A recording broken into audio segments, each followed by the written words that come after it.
छत्तीसगढ़ में बीती रात हुए एक सड़क हादसे में 11 लोगों की मौत।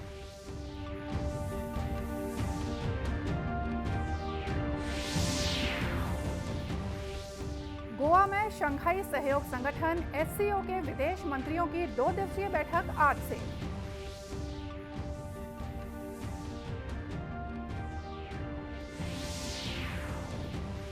मुख्यमंत्री ने गोधन न्याय योजना के हितग्राहियों के खाते में 9 करोड़ 80 लाख रुपए अंतरित किए।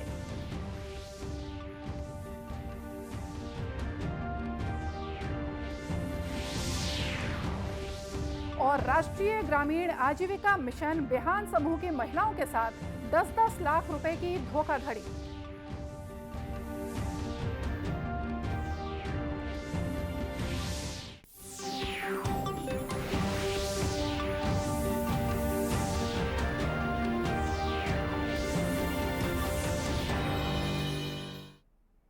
नमस्कार, आप देख रहे हैं दूरदर्शन समाचार। मैं हूं मोनिका शर्मा और आइए अब देखते हैं समाचार विस्तार से।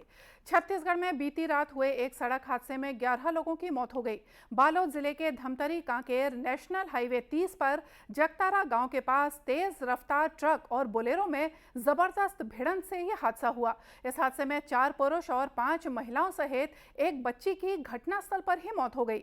वहीं गंभीर रूप से घायल 6 महीने की बच्ची को इलाज के लिए रायपुर भेजा गया, लेकिन बीच रास्ते में मासूम ने भी दम तोड़ दिया।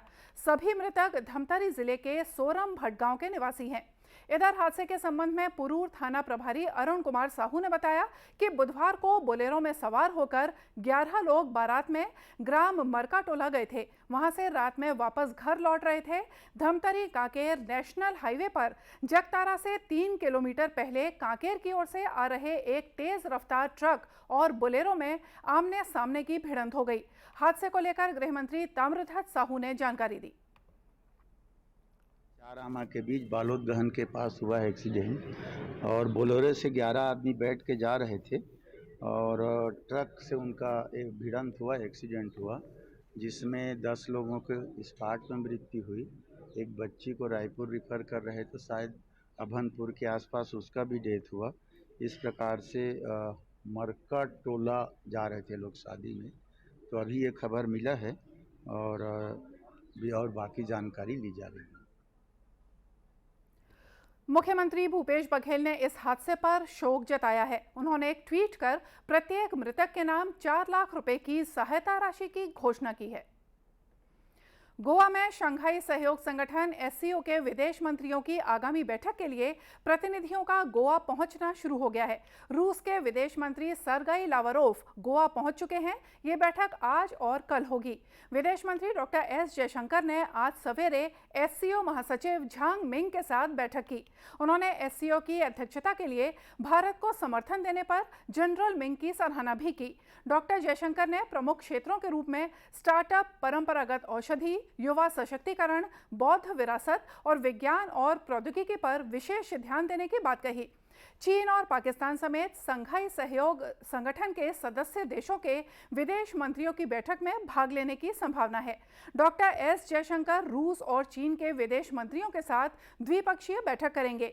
विदेश मंत्रियों की इस बैठक में भारत और अन्य सदस्य देशों को बहुपक्षीय सहयोग और विवादित मुद्दों पर चर्चा का मंच उपलब्ध होगा। शंघाई सहयोग संगठन 8 सदस्यों का देश बहुपक्षीय संगठन है, जिसकी स्थापना 15 जून 2001 को शंघाई में हुई थी। संगठन के सदस्य देशों में भारत, चीन, कजाकिस्तान, किर्गिस्तान, रूस, पाकिस्तान, ताजिकिस्तान और उज्बेकिस्तान शामिल हैं। मुख्यमंत्री भूपेश बघेल ने एक कार्यक्रम में गोधन न्याय योजना के हितग्राहियों के खाते में 9 करोड़ 80 लाख रुपए अंतरित किए हैं। इस दौरान मुख्यमंत्री के सामने प्रदेश भर से आए कोटवार, होमगार्ड के जवान और ग्राम पटेलों, स्वावलंबी गौठान समिति के अध्यक्ष और सदस्यों ने खुलकर अपने दिल की बात रखी और मुख्यमंत्री के प्रति आभार व्यक्त किया। कार्यक्रम में गौठान संचालन समिति के अध्यक्ष और सदस्यों ने भी मानदेय मिलने की शुरुआत होने पर खुशी जताई और गोबर पेंट से बनी मुख्यमंत्री की पेंटिंग भेंट कर और खुमरी पहनाकर उनका आभार जताया। मुख्यमंत्री भूपेश बघेल ने स्वावलंबी गौठान समिति के अध्यक्ष और सदस्यों को 1 करोड़ 56 लाख रुपए मानदेय भी जारी किए। उन्होंने कहा कि गोधन न्याय योजना से पशुपालक लगातार समृद्ध हो रहे हैं। प्रसार भारती के मुख्य कार्यकारी अधिकारी गौरव द्विवेदी ने कहा है कि अच्छी सामग्री की बाजार में हमेशा मांग बनी रहेगी। श्री द्विवेदी मुंबई में आज फिक्की फ्रेम्स कार्यक्रम में प्रसारण के भविष्य के बारे में बातचीत कर रहे थे। उन्होंने कहा कि आज के प्रतिस्पर्धी युग में अच्छी गुणवत्ता वाली सामग्री का निर्माण और प्रभावी पहुंच सुनिश्चित करना सबसे महत्वपूर्ण है कि जो ऑडियंस है उनकी आवश्यकता के हिसाब से अच्छी क्वालिटी का कंटेंट तैयार किया जाए और उसके बाद से उस कंटेंट को हम इस प्रकार से पैकेज करें कि उसको अलग अलग माध्यमों से हम ऑडियंस तक पहुंचा सकें। ज़रूरी ये नहीं है कि माध्यम कौन सा है, ज़रूरी ये है कि हम अच्छा कंटेंट लगातार बनाते रह सकें और उस कंटेंट के माध्यम से जो भी हमारी ऑडियंस की आवश्यकताएं हैं उनकी पूर्ति कर सकें। श्री द्विवेदी ने कहा कि दूरदर्शन के नवाचार अगले 4 महीनों में इसके कार्यक्रमों में दिखाई देंगे। भिलाई के स्मृति नगर क्षेत्र के सूने मकान से 35 लाख से ज्यादा की चोरी के मामले में दुर्ग पुलिस ने बांग्लादेशी मूल के 2 आरोपियों की गिरफ्तारी की है। कुछ अन्य आरोपी फरार बताए गए हैं। दुर्ग एसपी डॉक्टर अभिषेक पल्लव ने बताया कि एक आरोपी का बांग्लादेशी पासपोर्ट जब्त कर लिया गया है, तो वहीं दूसरा आरोपी घुसपैठ कर भारत आया था।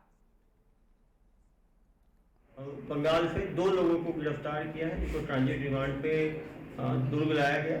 ये दोनों बांग्लादेशी नागरिक हैं। इनके पास से बांग्लादेश का पासपोर्ट, बांग्लादेश का सिम, इंडिया का फेक आधार कार्ड, इंडिया के सिम रिकवर हुए। ये 12 सदस्य इनका गैंग था, जो कि देश में अलग अलग जगह पे घूम के चोरी करता था। दुर्ग में 1 हफ्ता रह के रेकी करके लोकल सपोर्ट से इन्होंने इस चोरी को अंजाम दिया। 3 मास्टरमाइंड पकड़ने से और भी खिलाफी होंगे। इनके पास से करेंसी नोट्स और पासपोर्ट जो है वो जब्त हुआ है। सीसीटीवी और मोबाइल की कुछ जांच से, सीडीआर जांच से इनकी पहचान की और इनकी गिरफ्तारी। पुलिस अधीक्षक ने बताया कि भारत के अलावा एक आरोपी यूरोप में भी घुसपैठ की कोशिश कर चुका है और लीबिया में सजा भी काट चुका है। राष्ट्रीय ग्रामीण आजीविका मिशन बेनहान समूह की डोंगरगढ़ इकाई की 5 स्व सहायता समूह की महिलाओं के साथ 10-10 लाख रुपए की धोखाधड़ी का मामला सामने आया है। डोंगरगढ़ के पूर्व विधायक रामजी भारती की अगुवाई में महिलाओं ने इस मामले को लेकर कलेक्टर को ज्ञापन सौंपा और मामले की जांच कराकर दोषियों के खिलाफ कार्रवाई करने की मांग की है। तो बताइए कि हमन काम खोलत हन बिजली वाले, तो वहाँ सब काम करना हवे ऐसे करके, तो सब प्रस्ताव बनवा के मतलब सबके साइन वाइन लेके उमंगी से फिर ओकर बाद में देन हमन ओकर बाद में वह का करीस का नहीं करीस वो तो अपन मतलब पता नहीं है, लेकिन वहाँ से 10 लाख पैसा हमारे खाता में आ गए ऐसे करके बात हुई से। तो 10 लाख आ गए। ओकर बाद में फिर पैसा 5 लाख ला पहली लान के दी चेक लान के दी समझ ला। ओकर बाद में पैसा आई हमारे खाता में फिर निकाल के हम ट्रांसफ़र करवा दें। निकाले नहीं हम मतलब वहीं इसके वहीं ट्रांसफ़र करवा दीजिए। और वहाँ मीटिंग में आ रही इसकी पुष्पा भी आ रही और विधायक भी आ रही से विधायक आप मतलब नोटिस मिले हैं कब और नोटिस हमारे 10 लाख के मिले हैं 10 लाख के नोटिस और पटाव बोला थे, तो हमन कहाँ से पटाव। इस मामले में राजनांदगांव के कलेक्टर डोमन सिंह ने कहा है कि महिलाओं द्वारा मामले की शिकायत की गई है, जिस पर जांच कर कार्रवाई की जाएगी। आज जनदर्शन में महिला समूह आई है डोंगरगढ़ जनपद से। इन्होंने शिकायत किया है कि इनको ना ही सामग्री प्रदाय किया गया है जो स्वीकृति है उसका, और न ही राशि प्रदाय किया गया है। और कुछ लोगों के द्वारा नाम भी बता रही हैं वो, तो उनके द्वारा गड़बड़ी करने के इनके द्वारा आशंका किया गया है और शिकायत भी किया और अपने समक्ष उन्होंने दस्तावेजी प्रस्तुत किया। तो हम इसको जांच कराएंगे। आज समाचार पत्र में भी मैंने पढ़ा था इस चीज़ को और मैं इसको संज्ञान में लेकर कार्रवाई कराऊंगा। पूर्व विधायक रामजी भारती ने बताया कि इस अनुदान राशि के लिए आदिम जाति कल्याण विभाग ने जनपद पंचायत को कार्य एजेंसी बनाया था। हिंदू भाठा जनपद पंचायत डोंगरगढ़ के हमारे महिला बहनें हैं, इनको अनुसूचित जाति विकास प्राधिकरण से महिला समूह को प्रत्येक महिला समूह को 10 लाख रुपया 100% अनुदान है करके स्वीकृत कराया गया था। और उसमें क्षेत्रीय जिला पंचायत सदस्य पुष्पा वर्मा और सप्लायर राकेश जैन द्वारा जिस प्रकार धोखाधड़ी किया गया है, न तो वहाँ पर सामग्री दिया है, न ही प्रशिक्षण के नाम में इनको 150 रुपये मजदूरी दिया जा रहा है। अब उनको पूरे प्रक्रिया इस पूरे मामले का खुलासा तब हुआ जब महिला समूह को राज्य अनुसूचित जाति प्राधिकरण द्वारा 100% अनुदान के नाम पर मिली 10 लाख की वसूली का नोटिस डोंगरगढ़ जनपद सीईओ से मिला। प्रधानमंत्री शहरी आवास योजना ने महासमुंद नगर पालिका क्षेत्र के सैकड़ों लोगों की तकदीर और तस्वीर दोनों ही बदल दी हैं। अपनी जमीन होने के बाद आर्थिक तंगी के कारण पक्के मकान का सपना संजोए परिवार अब इस योजना से पक्का मकान बनाकर खुशहाल जीवन बिता रहे हैं। हितग्राहियों का कहना है कि सरकार की ये एक अच्छी योजना है जिससे हमारा पक्के मकान का सपना पूरा हो गया। बहुत दिनों से 22 साल तक से थी और उसके तहत मेरे को जानकारी मिली कि नगर पालिका में आवास का फॉर्म दिया जा रहा है करके, तो वहाँ मैं फॉर्म डाली तो मेरे को वहाँ से लाभ मिला, पैसा मिला मेरे को 2,24,000। तो उसमें मैं पैसा शामिल करके घर बनाई हूँ और बहुत अच्छे से रह रही हूँ और अच्छा सा घर मेरा बना है। सर, जब मुझे प्रधानमंत्री आवास योजना नहीं मिली थी उस समय मेरा घर खपरे का था और रहने में दिक्कत होती थी, चूहता था पानी और रात रात भर जागना पड़ता था, जिसके कारण से रहना ठीक से नहीं हो पाता था। लेकिन जब से मैंने प्रधानमंत्री आवास योजना के लिए फॉर्म भरा और उसके द्वारा मुझे सहयोग मिला और मैंने उस योजना का लाभ उठाया और अपने लिए घर बनाया, तो आज वो सब दिक्कतें दूर हो गई है और मैं अच्छे से रहता हूँ और मेरा परिवार भी बहुत अच्छे से अपने जीवन को बसर कर रहा है। नगर पालिका के मुख्य कार्यपालन अधिकारी डीएल बर्मन का कहना है कि आर्थिक रूप से कमजोर लोगों को पक्का मकान उपलब्ध कराना ही इस योजना का मुख्य उद्देश्य है। इसका मुख्य उद्देश्य ये है, ऐसे आर्थिक रूप से कमजोर वर्ग जिनका कच्चा मकान हो, उनका एक सपना होता है कि वो अपना पक्का मकान बनाए। तो इसमें सरकार की मंशा है कि वो जो सपना है उसको पूर्ण हो उनका। तो ऐसे हितग्राही जिनका कि आर्थिक रूप से कमज़ोर हो, उनकी स्वयं की ज़मीन हो, कुछ शर्तें भी हैं जिनके आय वगैरह ये सब चीज़ें हैं जिसमें ऐसे लोगों को इसका लाभ प्राप्त हो रहा है। गौरतलब है कि विगत 2 वर्षों में 687 प्रधानमंत्री आवास की स्वीकृति मिली थी, जिसमें से 535 आवास पूरे हो चुके हैं। वर्ष 2022-23 में अभी तक 52 मकान स्वीकृत हुए हैं जिनका काम शुरू हो गया है। और आइए अब जानते हैं मौसम का हाल। राष्ट्रीय राजधानी दिल्ली में आमतौर पर बादल छाए रहेंगे, हल्की वर्षा भी हो सकती है। न्यूनतम तापमान 17 डिग्री सेल्सियस और अधिकतम 32 डिग्री सेल्सियस रहने का अनुमान है। मुंबई में दोपहर या शाम को बारिश या गरज के साथ छींटे पड़ सकते हैं। न्यूनतम तापमान 26 डिग्री सेल्सियस और अधिकतम तापमान 34 डिग्री सेल्सियस के आसपास रहेगा। इधर छत्तीसगढ़ की बात करें तो राज्य में आज आंशिक रूप से बादल छाए रहेंगे, कहीं भी भारी वर्षा की कोई संभावना नहीं है। राज्य में अधिकतम तापमान 32 डिग्री सेल्सियस रहने का अनुमान है। आज़ादी के लिए भारत का शानदार संघर्ष आधुनिक विश्व के महानतम संघर्षों में से एक है। दूरदर्शन समाचार इतिहास की धारा बदलने वालों की झलक रोजाना आपको दिखाता है। आज हम बात करेंगे 1857 की, जब आज़ाद हिंदुस्तान के सपने ने जन्म लिया। आइए जानें उन वीरों के बारे में जिन्होंने स्वतंत्रता की नींव रखकर इतिहास रच दिया। कहलाती थी वो शान अवध, थी वो रानी स्वाभिमानी। जब दिया अंग्रेजों ने लालच और हुआ नवाब का देश निकाला, हार न मानी बेगम ने और ले आई क्रांति का उजाला। अपने पुत्र को बिठाया गद्दी पर, अब थी बगावत की बारी। झुकी नहीं अंग्रेजों के सामने और बन गई वो क्रांतिकारी। लड़ती रही निडर, रखा अपनी मातृभूमि को सुरक्षित। आत्मसम्मान के बल पर किया लाखों सिपाहियों को प्रेरित। कूद पड़ी आलमबाग के जंगे मैदान में, हुई अंग्रेजों की सभी कोशिशें बेकार।